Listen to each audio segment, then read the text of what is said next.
Selamat siang, salam sejahtera untuk kita semua.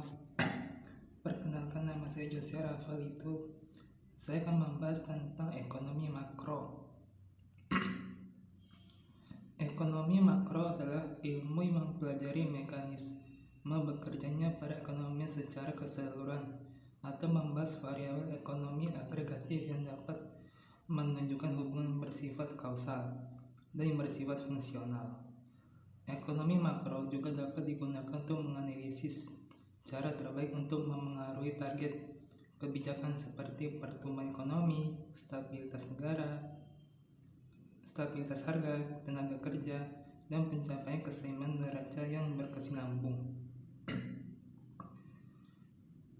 Lalu unsur-unsur ekonomi makro antara lain tingkat rata-rata pertumbuhan ekonomi nasional, angka pengangguran, suku bunga dan inflasi. Tingkat dan rata-rata pertumbuhan ekonomi nasional itu besarnya PDB yang mampu dihasilkan masyarakat suatu negara dalam kurun waktu 1 tahun. Lalu angka pengangguran yaitu besarnya jumlah pengangguran di suatu negara dalam kurun waktu 1 tahun. Suku bunga yaitu tingkat suku bunga yang ditetapkan bank sentral. Lalu yang terakhir adalah inflasi. Inflasi yaitu tingkat kenaikan harga barang dan jasa atau nilai tukar uang terhadap mata uang asing lainnya. Lanjut, kebijakan ekonomi makro. Yang pertama adalah kebijakan fiskal.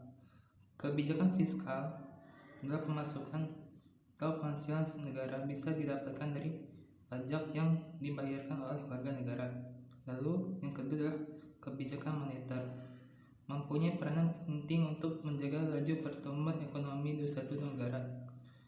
Kebijakan moneter berfungsi untuk mengukur seberapa banyak dana yang dikeluarkan oleh bank sentral pada suatu negara. Lalu yang terakhir adalah kebijakan segi penawaran, berfungsi untuk menyeimbangkan neraca keuangan di suatu negara atau perusahaan.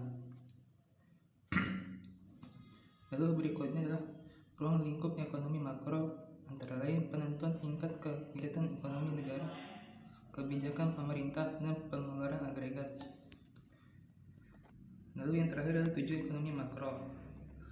Yang pertama adalah menambah pendapatan nasional, yang kedua menciptakan lapangan kerja, yang ketiga membuat kondisi ekonomi yang stabil dan mengendalikan inflasi.